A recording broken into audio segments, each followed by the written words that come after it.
سلام ګرانو لیدونکو، د نن ورځې تازه او مهمو خبرونو ته ښه راغلئ.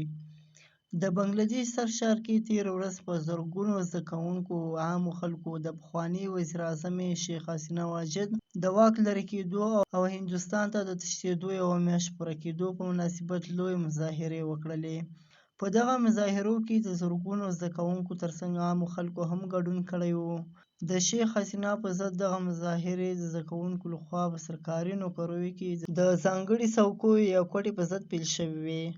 بلې خواته د ملګرو ملتونو د ښځو څانګې نن په اسلام آباد کې د یوې غیر دولتي تنظیم لیګل ایډ سوسایټي په مرسته یوه غونډه ترسره کړه چې مقصد یې په پاکستان کې د ښځو په ضد تشدد کابو موندل او په دې اړه کوټلي پالیسیانو په جوړولو خبرې کول وو.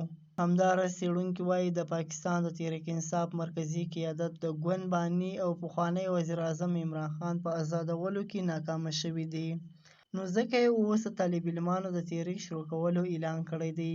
دوی ویلي دي چې تر کله نه عمران خان نیولی شوی دی نو د دوی د ګوند چې کوم مشران دي هغو د عمران خان لپاره څه کردار نه ده ادا کړی.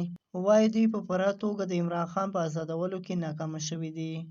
همداراز ملګرو ملتونو په غزا کې د اوکسجن وایرس ضد په کمپین کې د پرمختګ هرکلی کړی ده، خو ورسره یې د بشري ستونزې د ختمولو لپاره هلته د تلپاتې اوربند غوښتنه کړې ده.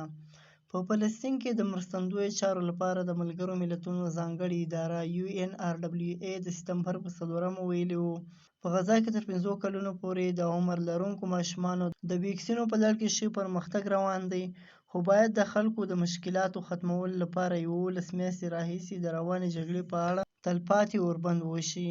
دا و د نن ورځې تازه او مهم خبرونه. سبا نیم سبسکرایب کړئ او له نورو ملګرو سره یې هم شیر کړئ.